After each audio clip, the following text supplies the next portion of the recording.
Thank you so much for joining us, everyone. We're glad that you could be here this morning for a great Plantsman's tour.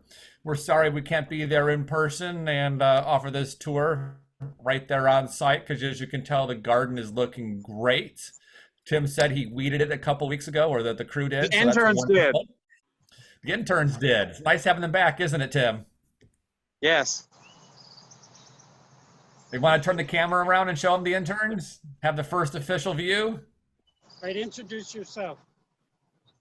We have John, Locke, Brian, and Tanya. We are just thrilled. Hi, everybody. Well, we're here for a plantsman. We're here for a plantsman's tour today. Doug will be talking about our Monocot Garden, which is in the far southeastern side of the Arboretum, and is definitely a spot you want to visit because there's some great plants there. So thank you very much, Doug, for being here today with us and showing us the Monocot Garden. It's all yours. Okay, good morning. Hopefully we won't have any more noise than just the constant roar of the traffic on the highway. So I will do my best to holler, so hopefully you will be able to hear me. This is the Monocot Garden. We will walk through it once I do a little bit of a botany lecture. Botany is one of many sciences that informs horticulture. Horticulture is a combination of science, art, and craft, but botany is a pure science or a hard science. It's solely the study of plants. It's not about growing them or designing with them or utilizing them. It's the science of plants. When you look at the family tree of plants, one of the first main division is in between seed-bearing plants and non-seed-bearing plants. And non-seed-bearing plants are things like ferns and mosses that reproduce by spores. When you get to the seed-bearing plants, the first major division is into gymnosperms and angiosperms. Gymnosperms, that means naked seed, are your conifers and close relative of conifers. They are not considered flowering plants, even though they have cones, which are the female part of the reproductive system, and the male cones that produce pollen. So the angiosperms are what are termed the flowering plants. And the first major division of the angiosperms is into Monocot and Dicots. COT is abbreviation for cotyledon, which is the seed leaf. When you sow something from a seed, the first leaves they produce are the seed leaves. And of course, mono means one, as everyone knows, and di means two. And thanks to one of our interns who sowed some seeds last week, we have an example of a dicot. See, it has two cotyledons, two seed leaves. And that is typical of plants known as dicots. Now, monocots have just one seed leaf, and it often looks very much like the adult foliage. So this is a rain lily, a Zepharanthes. It's actually our southeast native rain lily, Zepharanthes adamasco, commonly called the adamasco lily. All right, so that's the first major difference between monocots and dicots.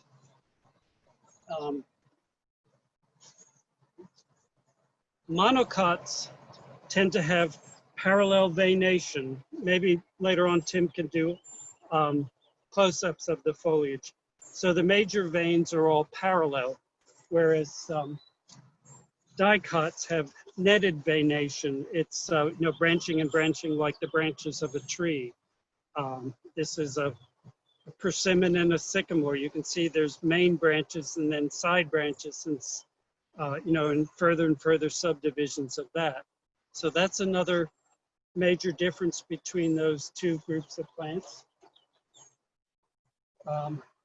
Monocots tend to have floral parts in threes, multiples of threes. Now, most of us would look at this and say it has 6 petals, but actually it has 3 petal-like sepals and 3 petals.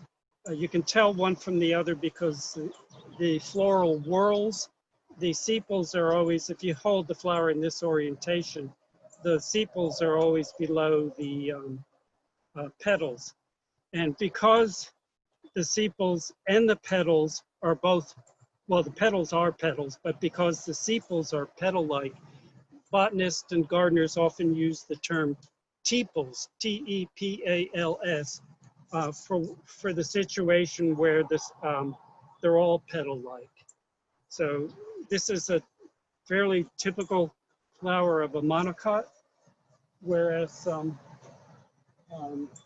dicots often have flowers in 5s. This is the best single rose I could find this morning. It's pretty pitiful, but you know, 1, 2, 3, 4, 5 petals.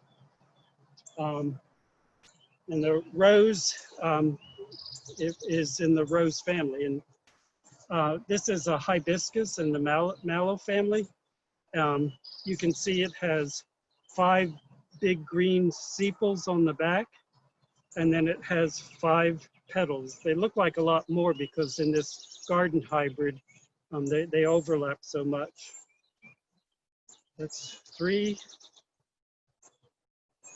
4, and 5. Now, so 5 is a real common number amongst dicots, but many dicots have an indefinite number of petals.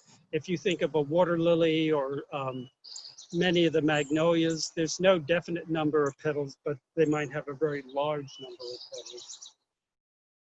I think one of the most interesting differences between monocots and dicots is that monocots do not have a cambium. When you, let me find my knife.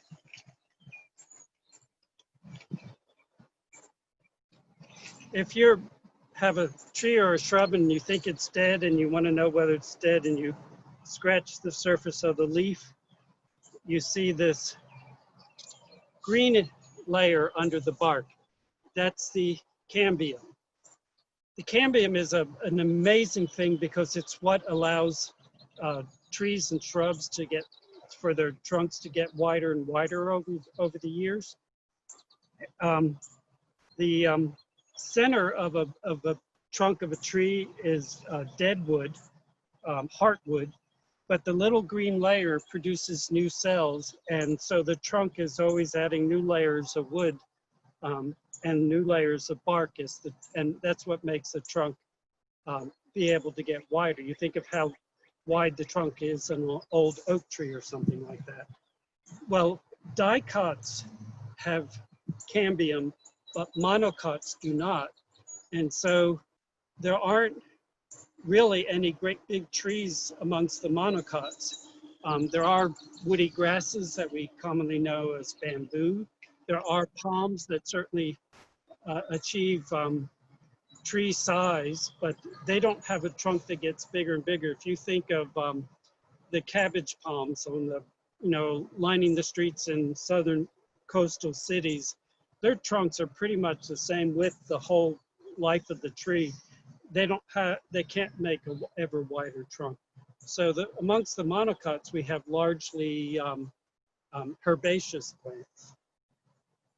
And in the monocots, many of them, the stems are highly modified.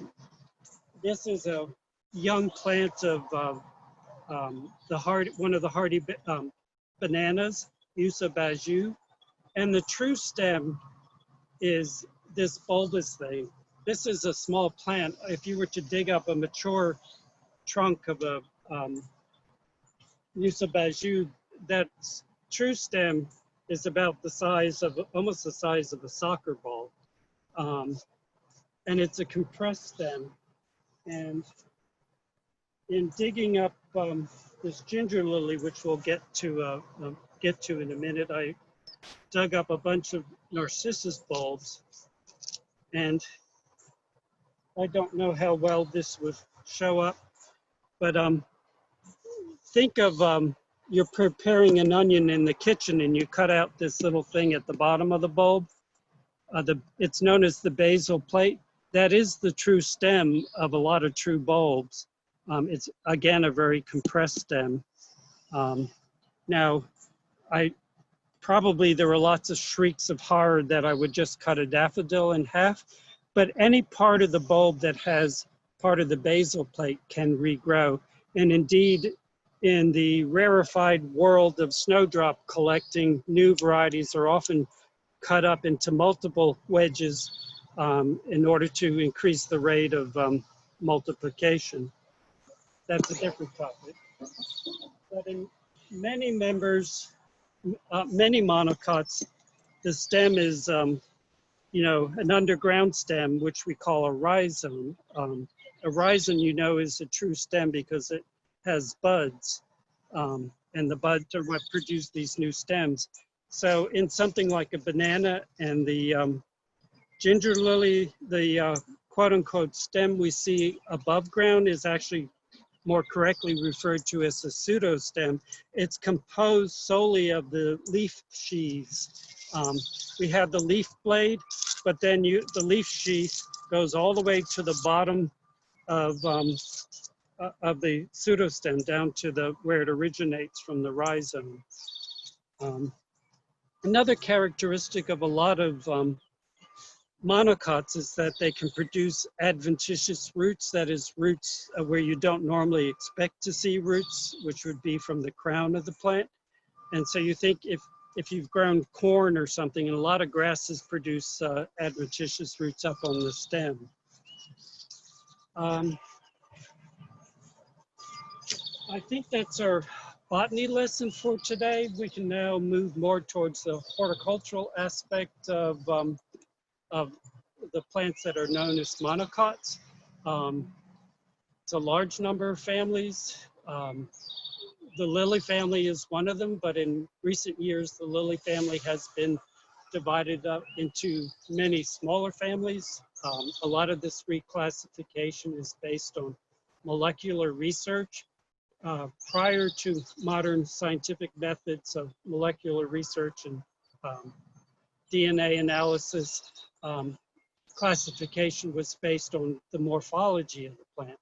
Well, sometimes, you know, when with the modern research, sometimes we discovered that things that look like they should be closely related are not that closely related, and the reverse is true. Sometimes things that look quite dissimilar are very similar molecularly. So that kind of reclassification is not meant to torture us gardeners, but is based on sound science. You know, other families of monocots are the iris family, certainly the grass family, a lot of ornamentals, but some of our most important food stuff, you know, all the grains, wheat, rice, barley, rye, all of those. And, you know, bamboo in parts of the world is extremely important building material. It's a member of the grass family. Palms. Well, why don't we just start the walk and we'll meet a lot of these guys. Okay. I'll try not to jump around too much, Tim. I think we'll start right here. The aroid family is a huge one. This is one of the elephant ears, a colocasia. And though in this country we grow them primarily as ornamental, they are the source of one of the most important foodstuff in the world, taro. The big tuberous root that we plant to grow these things is an important food crop. And indeed, a lot of the newest varieties are coming from a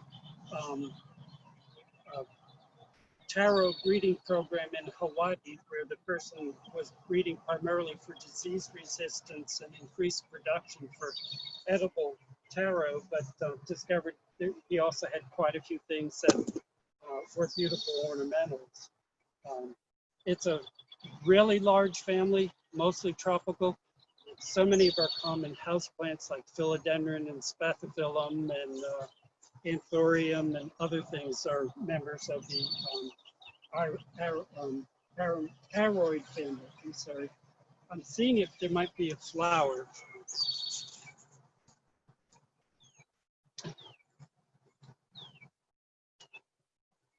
Yeah, thank you, Tim. These are flowers of a Calla Lily. They've gone by, but we can still see the floral parts. Calla Lily is also an aroid. The family is typified by having a showy spathe, this leaf-like structure below the flowers. And, you know, you think of Jack in the Pulpit and Amorphophallus, that's the same family. And then there's a spadix in the center that has, this is now in fruit, but this brown part of the stem would have been male flowers, and then the pollen pollinates the female flowers. In this case, they're already pollinated and the fruit is developing. And when I use the fruit, I mean, the term fruit, I always like to specify that botanically, fruit is the part of the plant that bears the seeds. And so from a botanical standpoint, fruit doesn't mean that it's edible, because of course a lot of fruit are poisonous, but fruit is the part of the plant that bears the seeds. In the summer, most of our quote unquote vegetables are actually fruit. If you think of all the summer vegetables we eat that have seeds, like melons and cucumbers and tomatoes and peppers, they're technically all fruit, or botanically all fruit. Okay.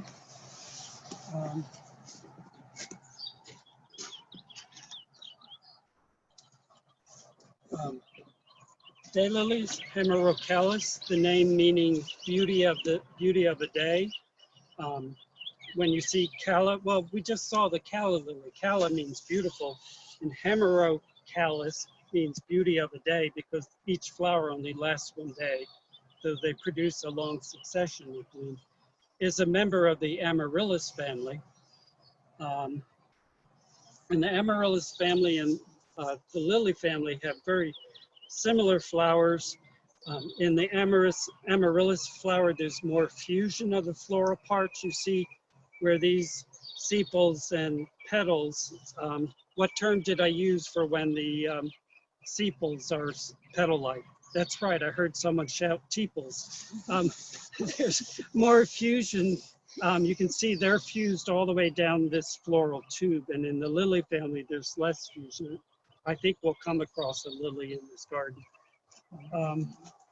Let's see if I can do this without giving Tim a heart attack. I'm trying to find, well, maybe he'll let me. Commonly in the Amaryllis family, we have a flower scape that is leafless or largely leafless, but in lilies, and we have some lilies over here that are past bloom, but you can see in a lily, often there are leaves up and down the flower stalk, so that's another difference. And I do want to make the point that when I use names like Amaryllis family and Lily family, in family names like the Liliaceae or the Amaryllidaceae are taken from the first genus named. And remember, it's family, genus, species, or specific epithet. So Amaryllis was the name of a genus, and then from that, the family was given its name. So when I speak of the Lily family or the Amaryllis family, I'm not just talking about one genus, but the whole family of, and in many families, there's multiple genera. Well, here's a lily right here. This is a true lily. This is an unidentified lily that we grew from seed that Mark collected in China. And you can see that there are countless number of leaves all up and down the stem of the plant. Maybe we'll see flowers on the lily, but right now we just have the young fruit on this plant. Are you looking around for lily? There's none here. Yeah. But there might be one in the back. Yeah, there might be. Oh, yeah. Anyhow, we got to get moving. The Canon family is a family with only one genus. That's known as a monotypic family. So the family is Canaceae, and the genus is Canna. Cannas have been cultivated as ornamentals for a long time. There's also one or more species that are grown for their edible rhizome. Canna edulis, edulis meaning edible, is grown for the starchy rhizomes. Many people are surprised to learn that there are two species of canna that are native to the southeast U.S. They are Canna flaccida and Canna glauca. Canna glauca has long, narrow glaucus, which means sort of like the blue-gray bloom on the leaf. And flaccida has a broad leaf like these and these bright, bright yellow flowers. Which way shall we go? Okay.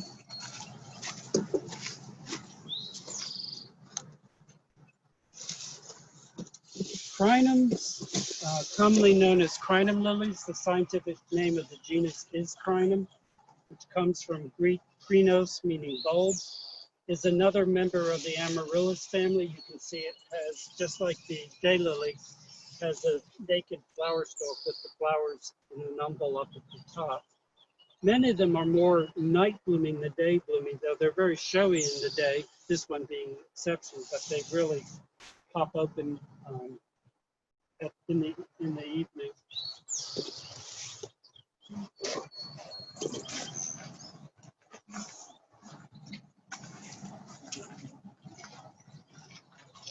This is so many of the common crinums are hybrids and don't set seed or much seed, but this is a species crinum. This is Crinum Vulvaspermum, and it makes these great big fruit. And the seeds are really big. This is all slimy and nasty.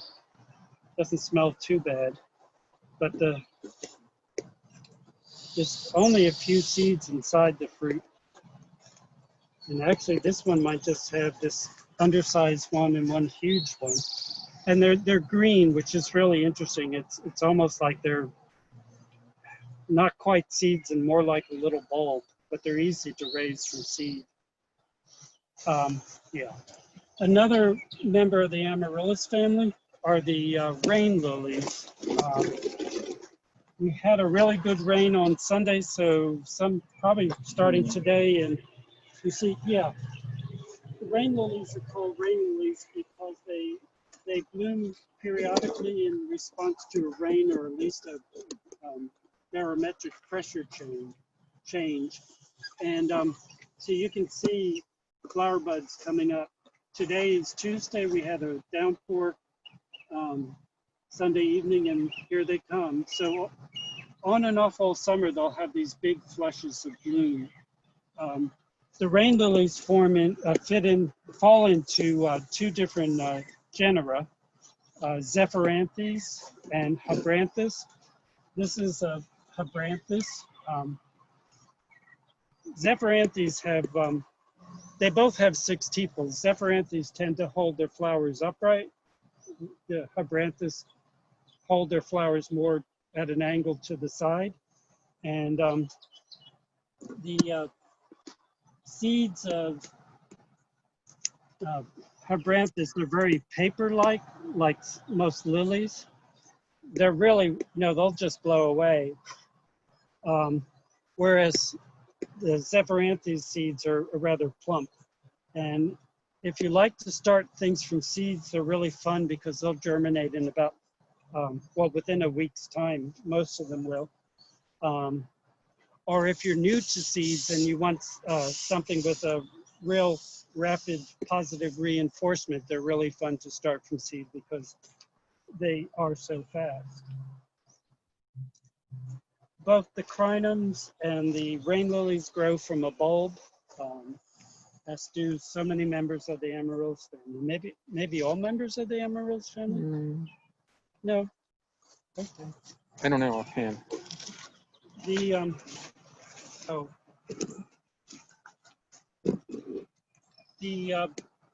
alliums, the garlic and onions and similar things are. Oh, why don't we pull one of those? Oh, that's neat. Garlic and onions and chives and similar things are alliums. You know, this is the Egyptian tree onion, which makes these little onions up on top of the flower stalk instead of flowers. So you see that looks very much like a tiny little, well, you could clean them up and serve them as pearl onions. But the genus, the alliums used to be in the lily family, and now they're in another family. I don't remember whether. Alliaceae. Tim is telling me the Alliaceae. Many alliums are tuberous, produce true bulbs, but probably just as many do not. Others just have a fleshy root system like a daylily or something like that. But this one is just about done. This is the Drumstick Allium, which is one that's sold in the fall. You know, when you buy tulips and daffodils, and these are many years old and they just get better every year. So there are a lot of those bulbous alliums that don't perform well for us, but this is one that just gets better every year. Okay.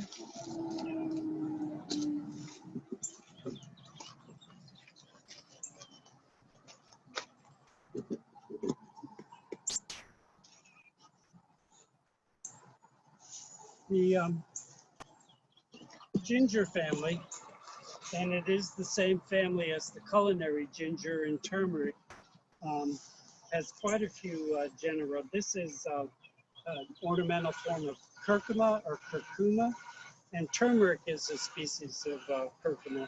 This is a beautiful foliage plant, Curcuma petiolata. What the cultivar is Emperor, I think. Yeah, it's the curcumin are known as hidden cone gingers. They have a very pretty inflorescence, but it's down in the foliage. It's too early in the year for one. And I always think this plant is prettier when it's grown in the shade because the foliage is a little bit more lax, and here in hot sun, the foliage is a little bit more yellow than it would be out in cold sun. And we'll see some ginger lilies in a few minutes. I should mention the asparagus. Asparagus is another genus that used to be in the lily family and is now in the asparagus family with a number of other things. This is a species of Asparagus brachyphyllus, which is closely related to the one we eat and is highly edible. Many of them are edible. But there are some other asparagus, which I hope to see on this tour this morning, that are very beautiful foliage plants. They tend to be dioecious, that, you know, some plants are male and some plants are female. The fruit is little red, well, these are green now, but they'll usually ripen red, little red fruit. Okay.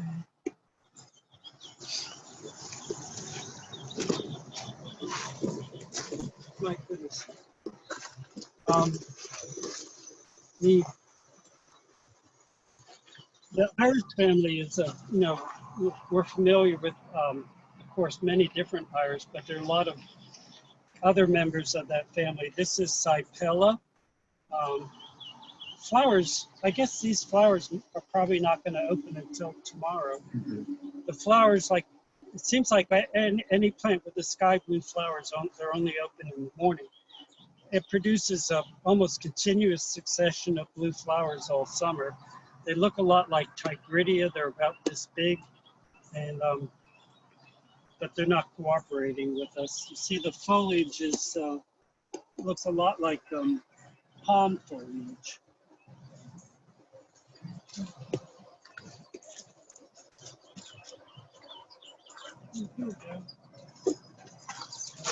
Glorioso is another member of the Iris family.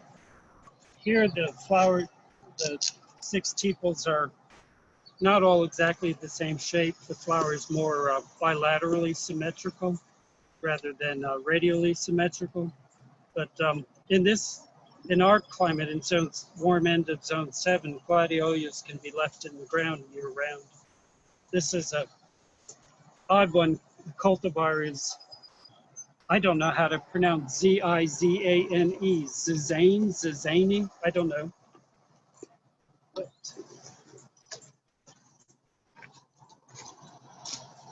and agaves are also a monocot. You sort of get a sense of parallel venation. The agaves are often called century plants because the belief is they take a century to bloom. That's far from being the case. And people that are half aware of agaves will have this idea that they die once they bloom, and sort of a half truth. See, this agave is exhibiting the growth habit where there's the original plant, but then it's making lots of offsets. And so when this one rosette blooms, it will die, but all the non-blooming rosettes will persist to eventually bloom in years to come. But right over here, we have a plant of agave opaconia, which is this magnificent specimen. And you see there aren't any offsets of the plant. So this is an example of agave where the plant... No, it was planted in 2012, just for... Oh, it was planted in 2012, Tim just told me. But decided to bloom this year, and once the seed is ripe, this plant will die. And so it'll have to be replaced with new seedlings or propagation. I guess they're also being produced in tissue culture. I really wish our visitors wouldn't carve their initials in the leaves.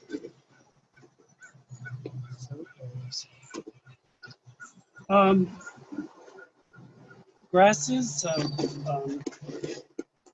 One of the two biggest families of flowering plants, grasses. The other one is orchids. This is a little native grass, Eragrostis spectabile. With grasses, the floral parts are highly modified. Probably can't see that on camera or against my shirt. It's about the same color. There aren't any sepals or petals in flowers, and they're like a whole world unto themselves when it comes to identifying the different floral parts. But I think ornamental grasses are real nice plant to use in designed gardens because they give you movement and texture that other plants don't.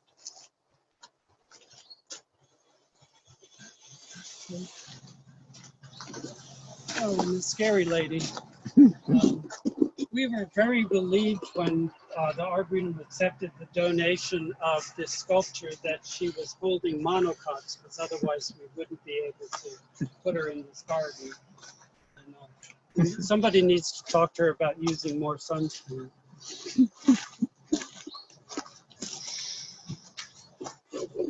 There are several families of grass-like plants that are closely related to grasses. The sedge family, the carex, are very grass-like. This is, I believe this is Carex cherokeensis. I don't know what it is. Yeah, it's self-sowed there, actually. Okay. This one got here on its own. And carex are very important ecologically. Many of the species grow in wet areas, but also there are a lot of woodland species that grow in more moderate moisture levels. And like grasses, the male and female flowers are separate. And you know, the thing you learn in botany class is that sedges have edges, whereas the stems on a true grass are round, the stems on carex are triangular, so that's where the edges come from. And close related to both sedges and grasses are the rushes. Rushes have round stems. They're, well, I guess I never know whether these are stems or modified leaves because the flowers are borne up on the stem. What do we have back there? They look like, are those caterpillars? No, these are the branches. They're the flowers falling off the agave. Oh, okay. Yeah. The agave blooms for months, and in their native habitat, hummingbirds are their most important pollinator. If agaves, you know, scattered here and there over an arid landscape, the hummingbirds fly far and wide to go from one agave to another.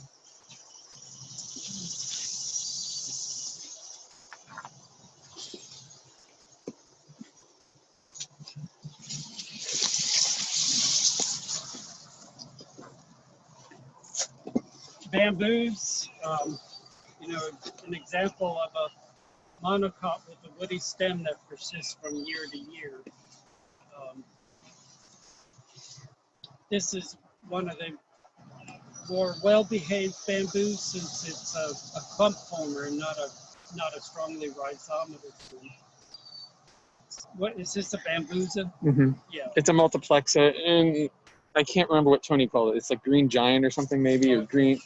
It's a mutation off of Alphonse Carr, which is a gold striped one. Yeah.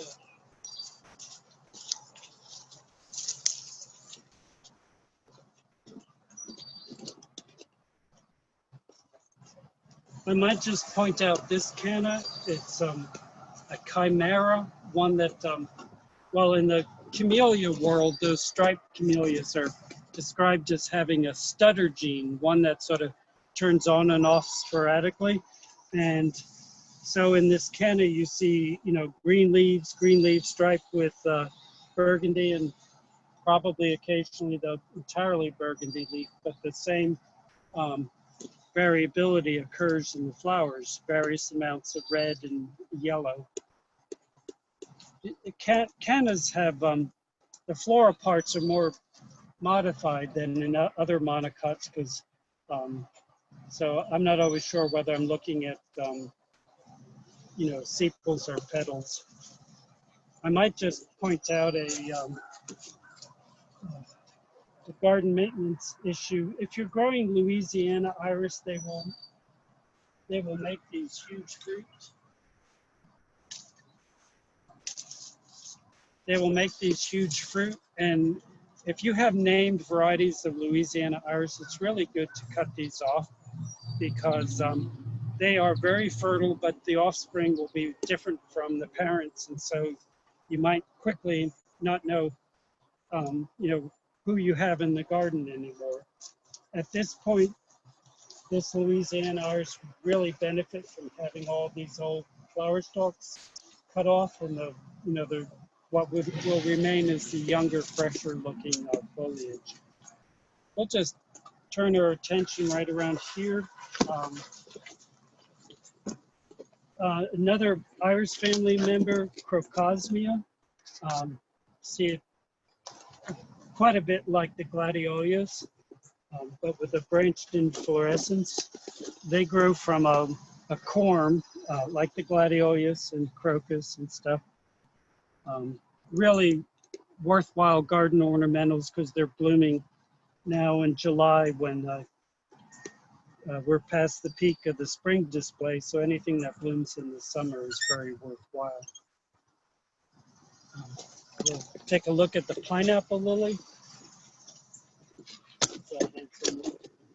The pineapple lilies, eucomas, get their common name from this little ruff of leaves up on top of the inflorescence. I don't think it takes a lot of imagination to realize that that does indeed look like a pineapple. I guess they were in the lily family years ago, but now are they in the same family as hyacinth?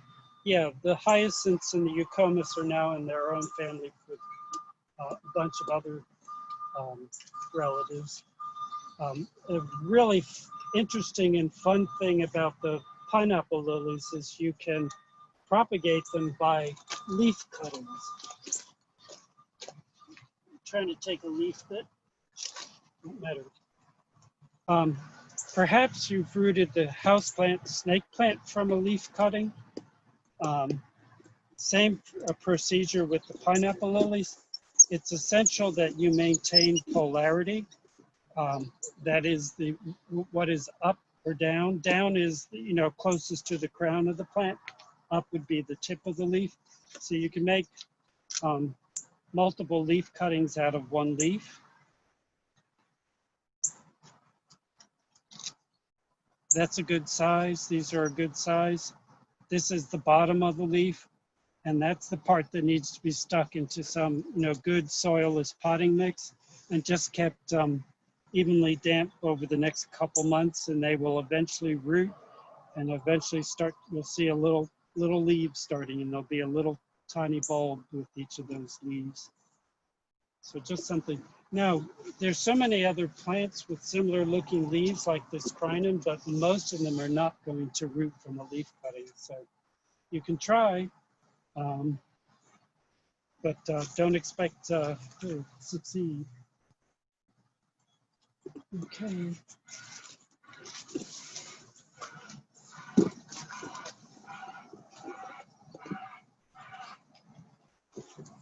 What shall we talk about? Well, palms. Palms are monocots.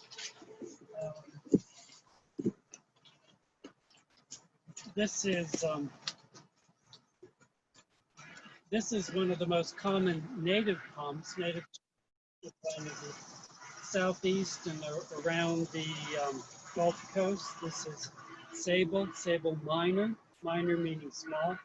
It doesn't develop an above ground trunk. People speak of it developing a trunk underground, which it sort of does. If you were to dig a plant out this size, you're going to have to dig about that deep because the underground trunk goes down that deep, and you have to preserve the whole thing.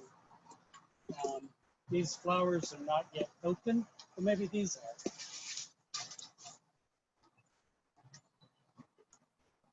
I seem to have lost my reading glasses, but I'm imagining these are little three-petaled flowers.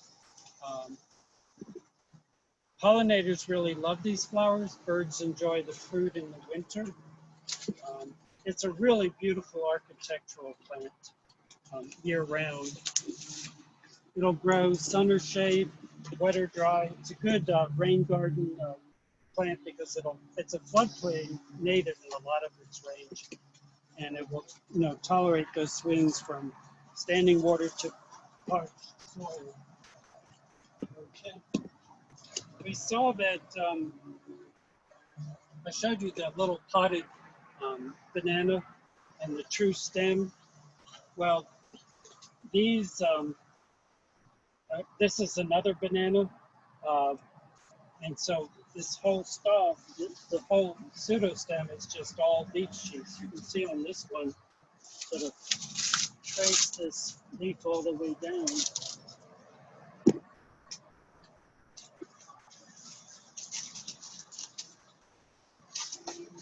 Now, don't ever work with a banana if you're wearing your favorite shirt or pants or dress or whatever, because the sap of the banana leaf will it will permanently stain your foliage.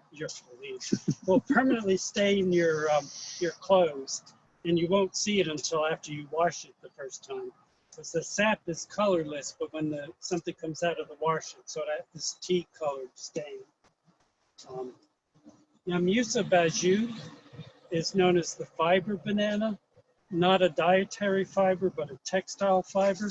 it was traditionally used in Japan, where it's native, for summer weight kimonos. I guess like we have used linen for fabric. But if you think the full length of that leaf sheath, with fibers running the whole length, you see you get these really, real long fibers out of the stem. So unlike most plant and animal fibers, which are fairly short, the fibers out of the banana leaf are very long.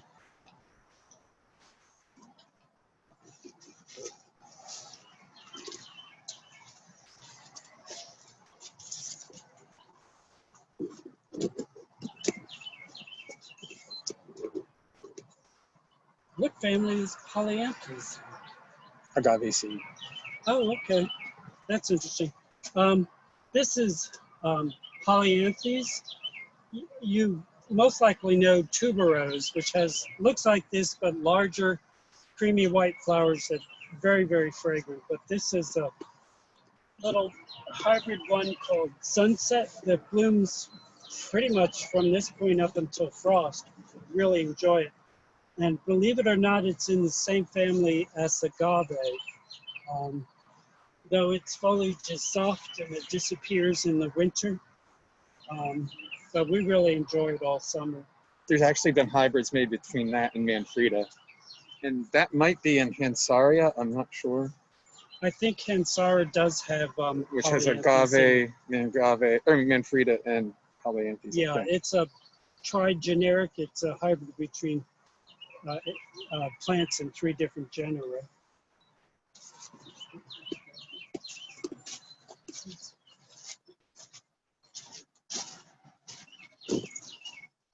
That one really matches your shirt. It does. This is a yucca relative, commonly known as the red yucca or the red false yucca. This is Hesper Aloe,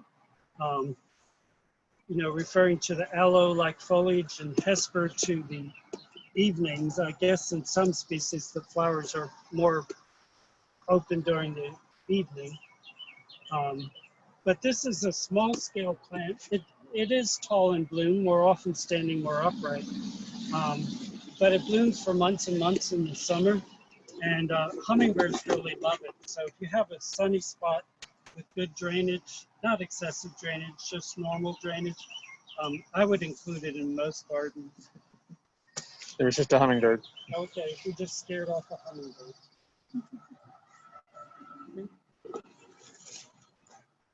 Am I overlooking things as I go along?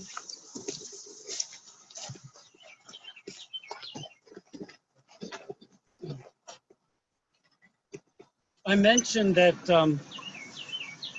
with the alliums, the garlic and onion relatives, many of them grow from bulbs and many of them don't. This is a little allium that does not have a bulb. It's a fairly new introduction, a cultivar called Millennium. And it's a fantastic plant blooming for months in the summer. This is its first big flush of bloom, but you can see lots of more buds coming on. So many herbaceous perennials have one big flush of bloom, and then that's it for the year. But this has, keeps on putting up new flower stalks for a good part of the summer. That was one of Tony's introductions, I think. In conjunction. A lot of the alliums are highly favored by pollinators. See a great big, probably a carpenter bee or something like that. I don't know my bees as well as I should. How are we doing for time? Good. What time is it? 10 till. Oh, 10 till, okay.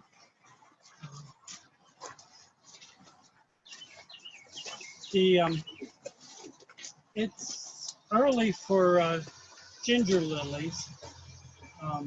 You can see this is the characteristic growth habit.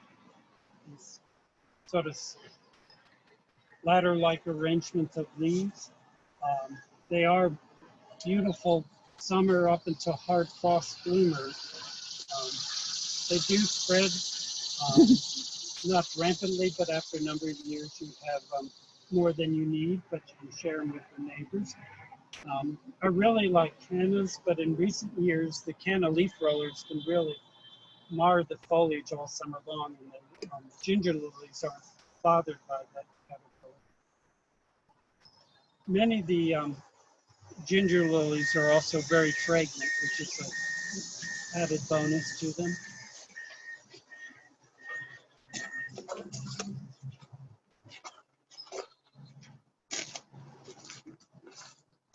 Oh, look what we have back here. Oh, yeah. You might have to cut one. Yeah, I'll pull it for you.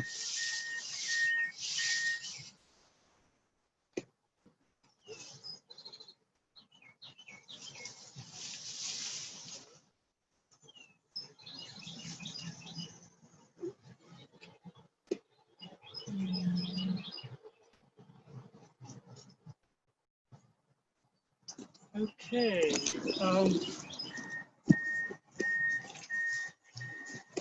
This is Glorioso Lily, which you might think belonged in the lily genus, Lilium, but the genus is actually Glorioso. So whoever named it thought it was pretty fabulous. And this isn't looking super fabulous today because this is not a fresh flower, but they will bloom repeatedly all summer long. You see it's been blooming for a while. It is a curious thing in that it does climb. You can see the tips of the leaves are become little tendrils. So it will scramble through, you know, a shrub or its other neighbors and stuff. I don't see a fresher flower this morning. Oh, there is. Just cut it.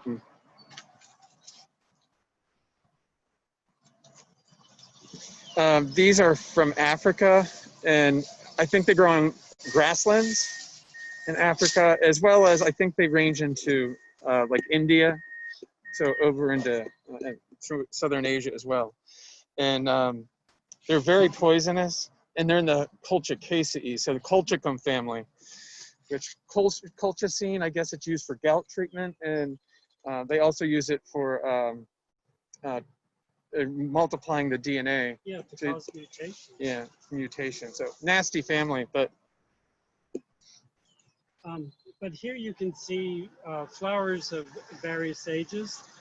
The youngest flower here, I think looking pretty special. You can tell that's a younger flower. The anthers are just starting to shed their pollen. You see the stages it goes through. I would say this is slightly older, that's older still, and this one is well on its way out. But really beautiful things, easy, winter hardy, not grown enough by any means. We occasionally have plants of this for sale, but it can be bought from a lot of mail order nurseries and stuff.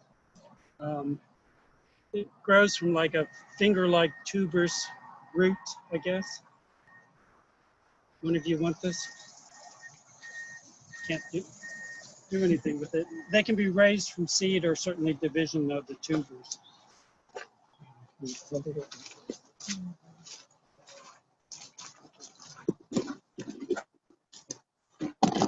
I mentioned earlier that there are a lot of species of asparagus that are grown as ornamentals. This is Asparagus densiflorus, which it's probably the most common of the ornamental asparagus. It's often grown as a houseplant, but many of those selections that are grown as houseplants are not winter hardy, but this is a hardy selection. They mostly disappear in the winter, but come back and really look great all summer. They have a lot of tuberous roots like a daylily does, so they're fairly, I think that probably encourages them or increases their ability to withstand drought.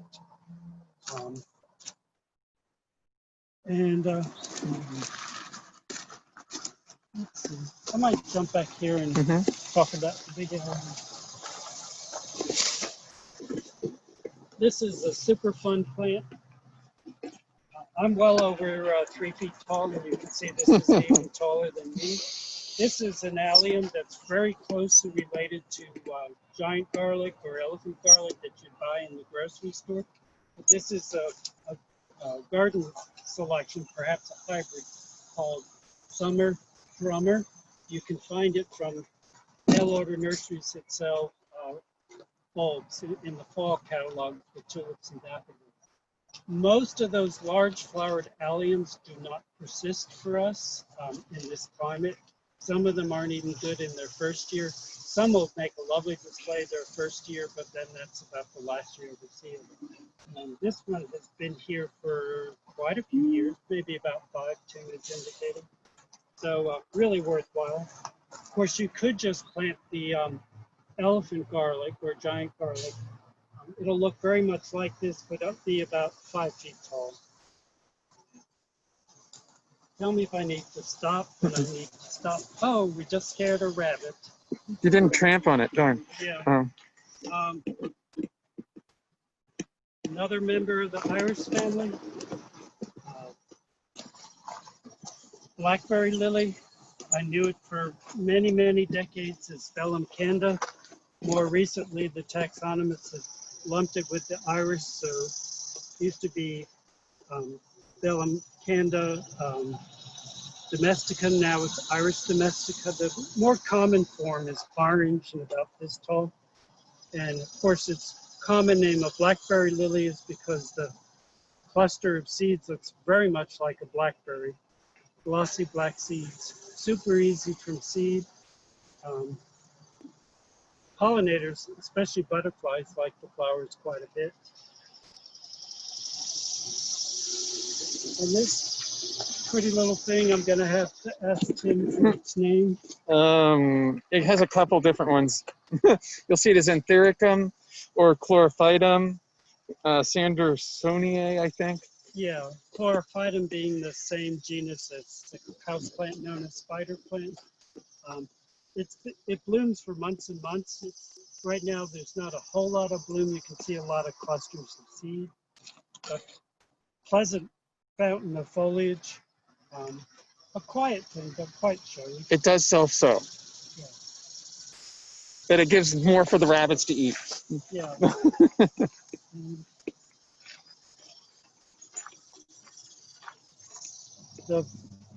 We have many other far better examples of Nymphophia elsewhere in the garden. This is a very good one, but it's mostly done blooming.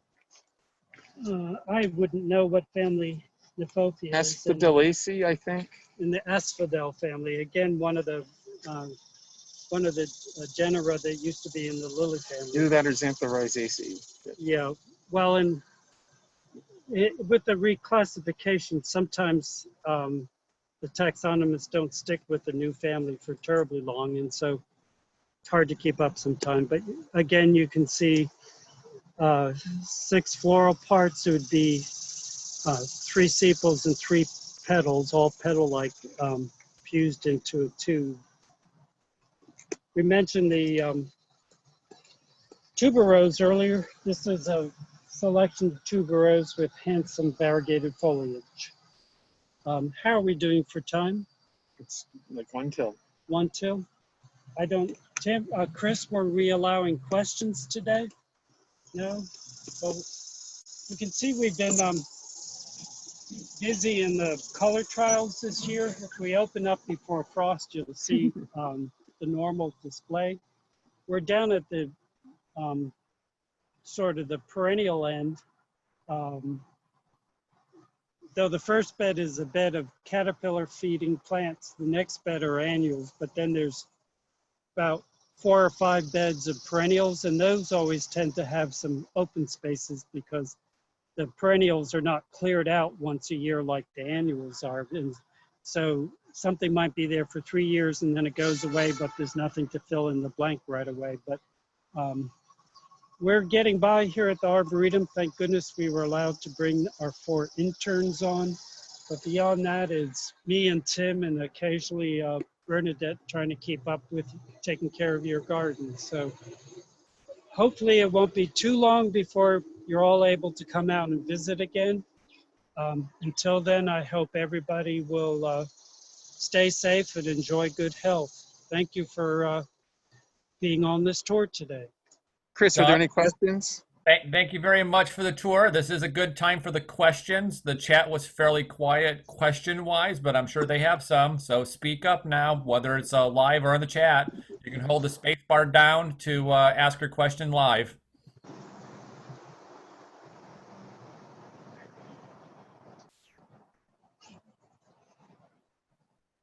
You know, when we have a live... Are alliums edible? Are alliums edible? I don't think any of them are poisonous. And some of the ones we grow primarily as ornamentals also serve double duty as in the kitchen. One allium that's very common, the garlic chives or Chinese garlic chives, is also a worthwhile ornamental because it blooms like August, which is a really difficult time in the garden, and pollinators just love the flowers. If you grow garlic chives and you don't already have as much as you want, do cut the seed pods off before they shed their seed, because otherwise you'll have carpets of seedling. Doug, Catherine asked, what was the name of the hardy asparagus that you mentioned earlier? I put that it might be the hardy springeri. Yes, that's the hardy springeri. We have quite a few other hardy asparagus in the garden. Plant Delight's Nursery Juniper Level Botanical Garden has a really nice collection of them. That might be a good plant to feature in a little, mini plant tour. That one actually came from Plant Delights originally, and I think Tony got that seed from Silver Hill Seeds in South Africa originally, the Densiflora. Yeah. And Beth asked if there's a sneak peek as to what's on the plant cart today. Did it change from Tuesday? Because the website's still the same. No, there are 4 new additions on the plant cart that were not there on Thursday. There are 2 different sempervivums, Gold Nugget, and one of the sempervivum arachnoideum, referring to spiders, arachne. The cobweb one, which are really sweet things with white threads, sort of making a little spider web on each rosette. There's a sedum, one of the Sun Sparkler series, Firecracker, which has this nice red foliage. And then something I'm really excited about, and I wrote a long description which was too much to fit on the little descriptive sheet. What they are seedlings of one of our native milkweeds, Asclepias incarnata, which is the swamp milkweed. Now, I've grown the selections of swamp milkweed that are common in the nursery trade. Ice Ballet, which is white, and Cinderella, which is pink. And I've never found them to persist more than a year or 2. And these I go back to some plants that were bought from the North Carolina Botanical Garden as Asclepias incarnata, the swamp milkweed. And they are similar but distinct. It's a very wide-ranging species, so maybe it's an issue that this represents a more local and or southern form of it that's more adapted to our climate. And maybe the Cinderella and Ice Ballets are selected from more northern populations. And it's not always the case, but sometimes a wide-ranging species, the more local ones do better in that climate than ones from very different climate. Ice Ballet and, Cinderella might get about like 3.5, 4 feet tall, but this is going to get about 5 feet tall. It's going to have fewer stems. They're going to be naked, the first couple feet, sort of like some baptisias, and then branch out. The leaves are smaller, slightly hairy. The flowers look very similar, but they're in smaller clusters of flowers, but there's plenty of them. And I've planted some in clients' gardens years ago that are still returning every year and blooming. And of course, any of the Asclepias, the butterfly weeds and milkweeds, the flowers are highly favored by a wide range of pollinators. And then they are the only food source for the caterpillars of monarch butterflies. So I highly urge everybody to plant some Asclepias in their own garden. And then And the what thing, color are the flowers, Doug? what? Color. What color are the flowers? The standard pink of Asclepias incarnata. It's not the most glorious clear pink, but the flower form is fascinating. And, the fact that it's supporting pollinators and the foliage is feeding monarchs is more than enough reason to include it in any garden. They will thrive in a wet spot. They will tolerate average soil moisture.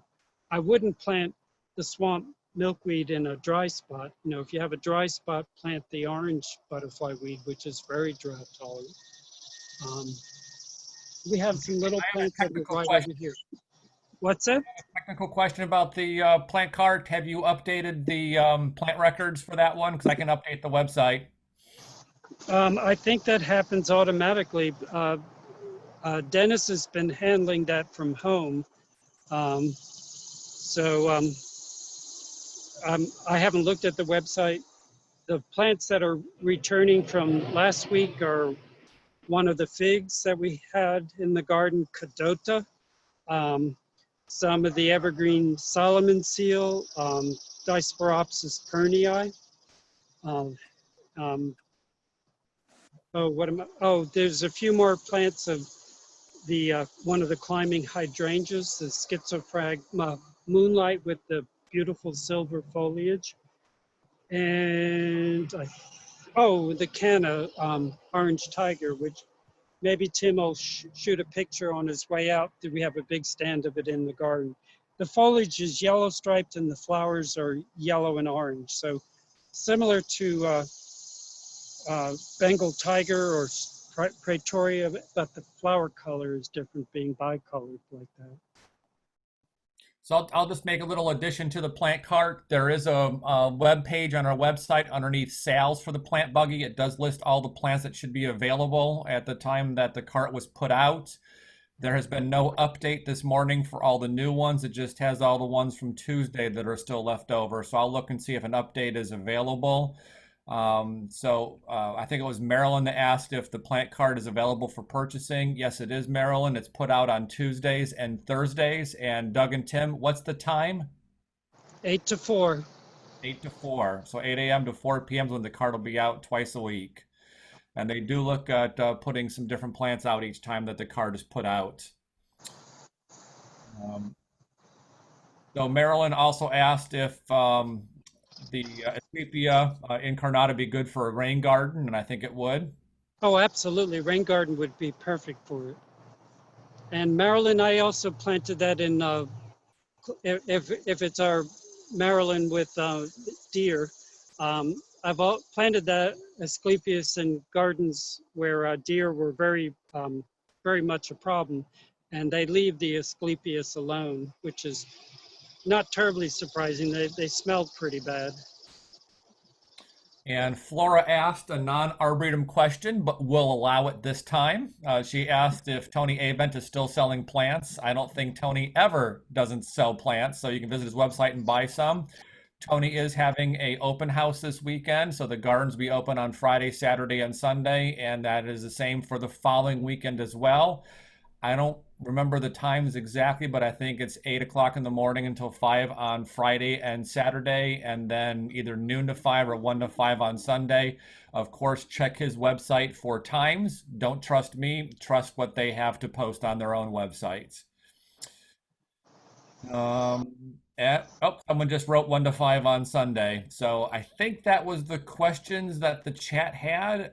Okay. Everyone, if you want a list of all the plant names that discussed, you can save the chat feature right now. There's a icon with 3 little dots on it, and if you press that, you can save the chat. And if you don't know where the chat is, where the file is, it'll be in your document folder in a folder called Zoom. So it'll just be hiding over there. So I think that's everything for today, unless you have any other questions before they take off.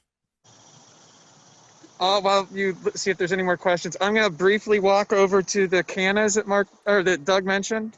Okay. So stay on for a minute. I'm sure they'd like that. Everyone's still And you'll hanging get a on. little bit of a view of the trials as we go. And in case you and Doug haven't seen it, you've got a bunch of thank yous. Oh, great. You might see Bernadette over there in the distance.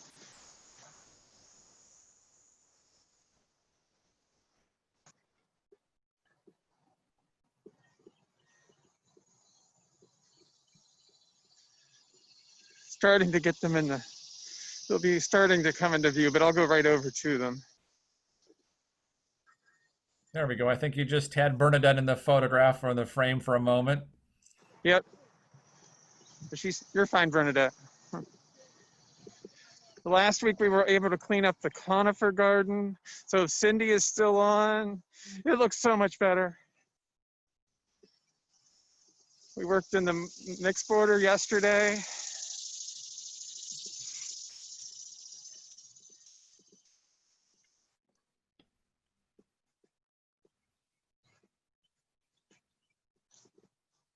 So here.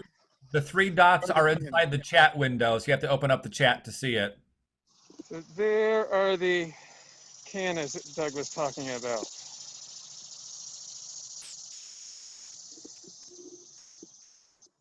And which canna is that, Tim? I can't remember which one it is. Something tiger. Is that Bengal tiger? No. Might be golden tiger. Oh, that's one that's in the plant sale cart. That's Yeah. in the plant field, yeah. Orange tiger. Orange tiger. Okay. And then this we don't have this one on there. We don't have any of this one yet, but this is the red one up here while I'm at it.